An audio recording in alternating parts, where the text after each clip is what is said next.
नमस्ते everyone. True IAS and PCS में आप सभी का स्वागत है। तो घटना चक्र की सीरीज़ को आज कंटिन्यू करते हैं फिर से इंडियन हिस्ट्री की। और ये हमारी इंडियन हिस्ट्री की सीरीज़ में जो पहला चैप्टर है ना, जिसको हमने नाम दिया सेट वन मतलब जो फर्स्ट चैप्टर है हमारा इसका बुक का, वो हमारा आज कंप्लीट तरीके से कवर हो जाएगा। इसलिए यहाँ पर आपको 31 से 40 क्वेश्चन देखने को इसलिए नहीं मिल रहे हैं।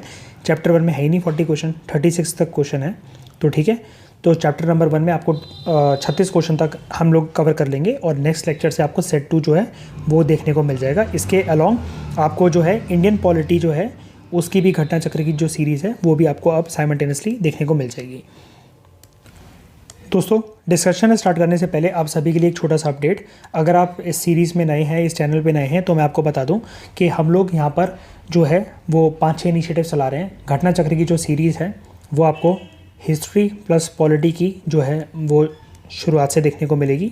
2 सब्जेक्ट जो हैं साइमल्टेनियसली कवर करे जा रहे हैं ताकि आने वाले स्टेट पीएससी जितने भी एग्जाम्स हैं उसमें आपको बेनिफिट मिल सके यहाँ से, क्योंकि भर भर कर क्वेश्चंस आते हैं, डायरेक्टली क्वेश्चंस आते हैं, रिपीट भी होते हैं।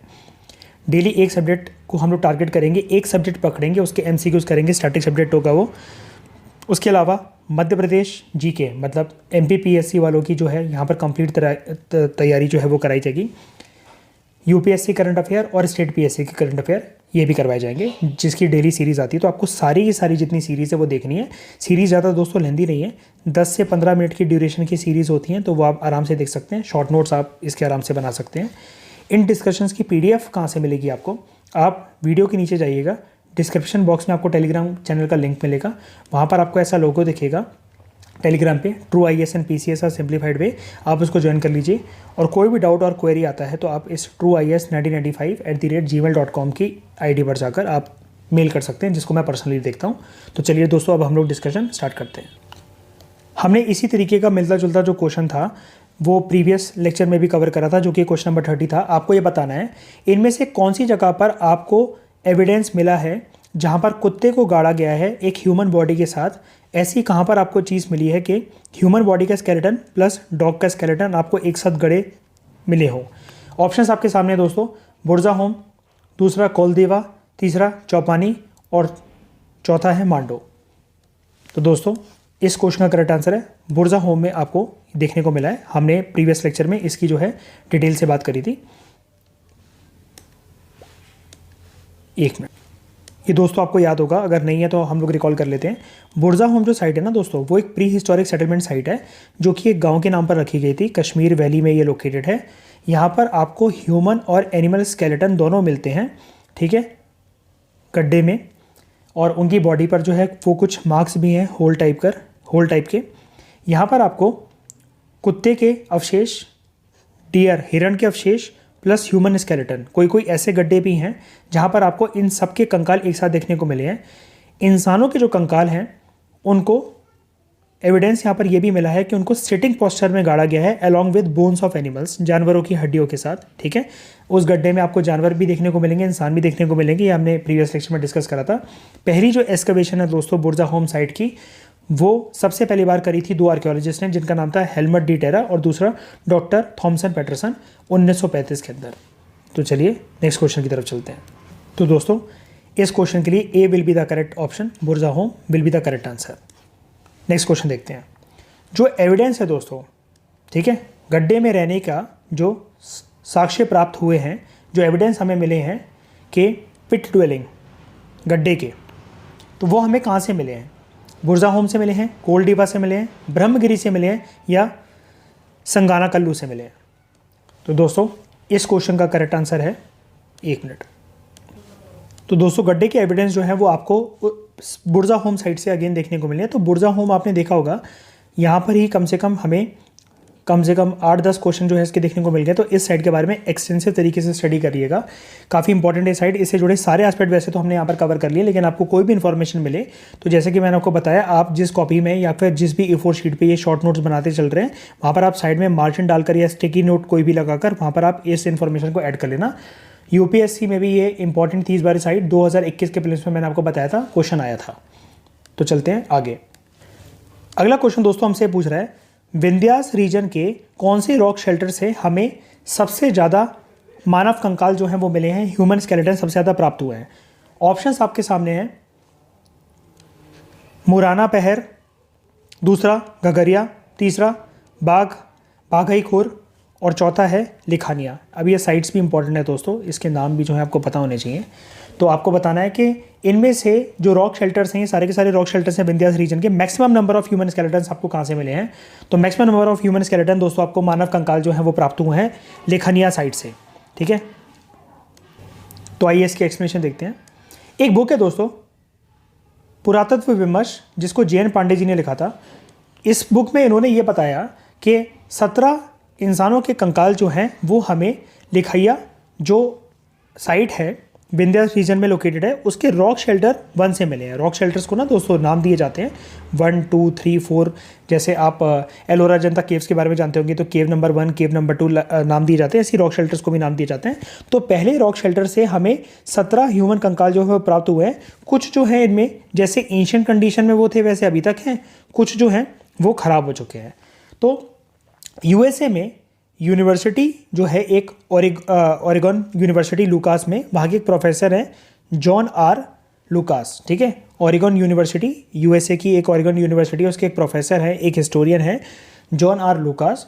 इन्होंने लिखैया साइट को जब विजिट करा तो इन्होंने 27 ह्यूमन कंकाल जो हैं वहाँ पर पाए। तो इस लिहाज से यहाँ पर ह्यूमन कंकालों की संख्या इतनी ज़्यादा है, तो हमसे पूछा गया था कि विंध्यास में ऐसा कौन सा रॉक शेल्टर है जहाँ से सबसे ज़्यादा हमें ह्यूमन स्केलेटन मिलते हैं? तो उसका आंसर है लिखैया से हमें ये वाले मिलते हैं। ठीक है, बढ़ते हैं नेक्स्ट क्वेश्चन की तरफ। अगला क्वेश्चन दोस्तों एजर्शन रीजनिंग बेस्ड क्वेश्चन है। आपको 2 स्टेटमेंट दी गई हैं। पहला एक एजर्शन जो है एक क्लेम करा गया है, देखते हैं इसको। हमें ये बोला गया है स्टोन एज के जो लोग थे वो विंध्यास में रहते थे, लेकिन बाद में वो माइग्रेट कर गए गंगा वैली में प्लीस्टोसीन पीरियड के टाइम पर। इसका रीज़न हमें ये बताया गया है, इस ऊपर वाले क्लेम का हमें जो है रीज़न ये दिया गया है कि ऐसा हुआ क्लाइमेटिक चेंज की वजह से, क्योंकि ये जगह ड्राई बनती जा रही थी, मतलब विंध्यास रीजन ड्राई बनता जा रहा था, इसलिए वो गंगा वैली के किनारे जो है आकर बस गए। आपको करेक्ट कोड जो है दोस्तों वो सिलेक्ट करना है। ऑप्शन आपके सामने इस प्रकार से हैं, both A and R R true, लेकिन जो रीज़न है वो करेक्ट एक्सप्लेनेशन है A की। दूसरा ऑप्शन एजर्शन और रीज़न दोनों सही है, लेकिन रीज़न जो है वो करेक्ट एक्सप्लेनेशन नहीं है, जो कि एजर्शन जो ऊपर क्लेम करा गया है। तीसरा A is true but R is false, और चौथा है A is false but R is true. तो बताना है आपको कौन सा ऑप्शन ठीक है, सोचकर बताइए। तो दोस्तों इस क्वेश्चन का करेक्ट आंसर है ऑप्शन A और R दोनों सही हैं और बिल्कुल फिट होता है, R बिल्कुल रीज़न बनता है A का। आइए देखते हैं कैसे। यहाँ पर देखिए स्टोन एज पीपल, ठीक है, पाषाण युग के जो लोग थे वो विंध्यास में रहते थे, लेकिन बाद में वो गंगा वैली की तरफ माइग्रेट कर गए। ऐसा हुआ प्लीस्टोसीन पीरियड के टाइम पर, क्योंकि विंध्यास वैली में, विंध्या रीजन में जो क्लाइमेट था, ठीक है, जो जलवायु परिवर्तन था, क्लाइमेट चेंज की वजह से ऐसा हुआ, क्योंकि यहाँ पर जो क्लाइमेट है वो ड्राई बनता जा रहा था। ठीक है, इस वजह से उनको माइग्रेट होना पड़ा गंगा वैली के पास। अगला क्वेश्चन दोस्तों, इनमें से कौन सा डिपार्टमेंट और मिनिस्ट्री जो है वो डील करता है आर्कियोलॉजिकल सर्वे ऑफ इंडिया के साथ एज एन एक्सेसरी ऑफिस, मतलब अटैच ऑफिस की तरह? तो कौन सी मिनिस्ट्री और डिपार्टमेंट जो है archaeological India survey of India को संभालती है? ASI की जिम्मेदारी किसके पास है, कौन सी मिनिस्ट्री के पास? इजी क्वेश्चन है दोस्तों। कल्चर के पास, मिनिस्ट्री ऑफ टूरिज्म के पास, ministry of science and technology के साथ पास, या फिर ministry of HRD, ministry of human resource development के पास? तो सोच के बताइए दोस्तों। संस्कृति मंत्रालय, पर्यटन मंत्रालय, विज्ञान और प्रौद्योगिकी मंत्रालय, या फिर मानव संसाधन और विकास मंत्रालय? तो दोस्तों इस क्वेश्चन का करेक्ट आंसर है कल्चर मिनिस्ट्री जो है उसके पास आर्कियोलॉजिकल सर्वे ऑफ इंडिया को संभालने की जिम्मेदारी है। यहाँ पर हम लोग देखते हैं इसको। आर्कियोलॉजिकल सर्वे ऑफ इंडिया दोस्तों मिनिस्ट्री ऑफ कल्चर के अंतर्गत आता है। ये एक प्रीमियर ऑर्गेनाइजेशन है जो कि हिस्टोरिकल साइट्स पर जाकर आर्कियोलॉजिकल रिसर्चेस कंडक्ट करती है। कुछ एक्सकवेशंस जो करनी होती है, खुदाई जो करनी होती है, जहाँ से मटेरियल रिमेन्स हमें कुछ मिल रखे होते हैं, या हिस्टोरिकल रिमेन्स की चीज़ें मिल रखी होती है जिसकी रेलेवेंस हो सकती है किसी एक चीज़ के लिए, ये इन सबको जो है देखना इसका काम है। इसके अलावा हमारे देश के कल्चरल हेरिटेज को प्रोटेक्ट करने की भी जिम्मेदारी इसके पास है। 1871 में दोस्तों आर्कियोलॉजिकल सर्वे को इस्टेब्लिश करा गया था। ध्यान दीजिएगा, आर्कियोलॉजिकल सर्वे को इस्टेब्लिश करा गया था 1871 में एज सेपरेट डिपार्टमेंट, और सर एलेक्जेंडर कनिंघम इसके पहले डायरेक्टर जनरल थे। ठीक है, लेकिन एक बात और, 1901 में क्या हुआ, जब लॉर्ड कर्जन का टाइम यहाँ पर चल रहा था, तो इसको एक सेंट्रलाइज एजेंसी बनाया गया और उसका नाम चेंज करके करा गया। शुरू में क्या था, यहाँ पर देखिए आर्कियोलॉजिकल सर्वे, बाद में इसका नाम चेंज कर दिया गया आर्कियोलॉजिकल सर्वे ऑफ इंडिया। और 1902 में जॉन मार्शल जो थे उनको, जब ये आर्कियोलॉजिकल सर्वे ऑफ इंडिया नाम हो गया तो अपॉइंट करा गया उनको एज फर्स्ट डायरेक्टर जनरल।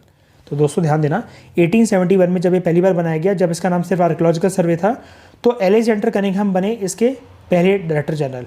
लेकिन 1901 में जब इसको सेंट्रल एजेंसी घोषित कर जब इसका नाम चेंज कर दिया गया आर्कियोलॉजिकल सर्वे ऑफ इंडिया, किसके टाइम पर ऐसा हुआ, लॉर्ड कर्जन के टाइम पर ऐसा हुआ।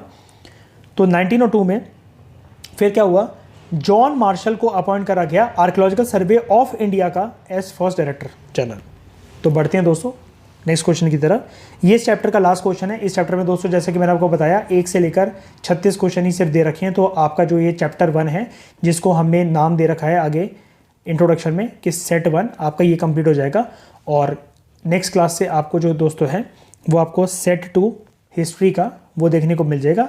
अलॉन्ग विद इट आपके पॉलिटी की जो घटना चक्र की जो सीरीज है वो भी स्टार्ट हो जाएगी। ठीक है, तो आपको दोस्तों ये बताना है last question, where is the national human museum located. हमारे देश में राष्ट्रीय मानव संग्रहालय कौन से शहर में स्थित है।